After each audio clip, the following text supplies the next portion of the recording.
Hey guys, this is Martin. We are in the SQL injection section, and today's lab is SQL injection union attack, finding a column containing text.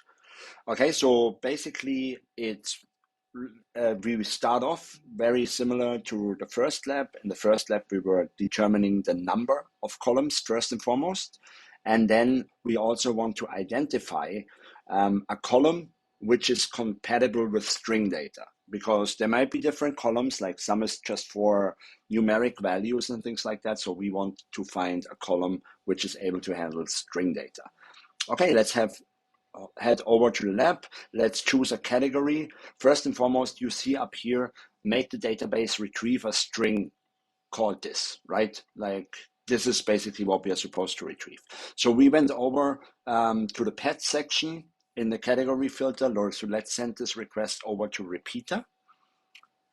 And we confirm our SQL injection by simply adding a tick, and we get our error. So as before, we start off with the union select attack, union select nil, and terminate the query. So what this command is basically doing is, hey, is there one? So I'm basically asking, is there one column?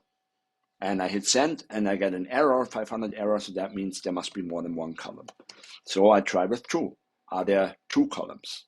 No. Again, I get an error. So are there three columns? Correct, there's three columns. So we now identified that there is three columns present.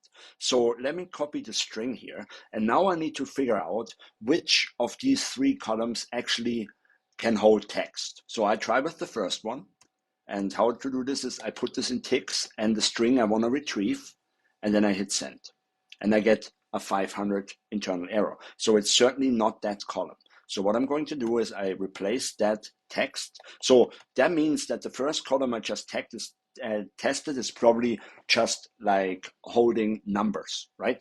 And is not string capable. So let's try this with the second one and see what happens here. And the second one worked. So I was able to retrieve that text from the second column. So to verify this, I can simply go here and search for this.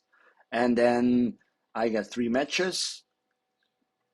And down here, you can see it. So it was retrieving that value successfully. If I render this, I will see here that this is the string I was supposed to render, and it worked. So let's head over to the browser, and you see the lab has been successfully solved, and we were able to retrieve the string requested. I hope this makes sense, and I'll see you in the next video.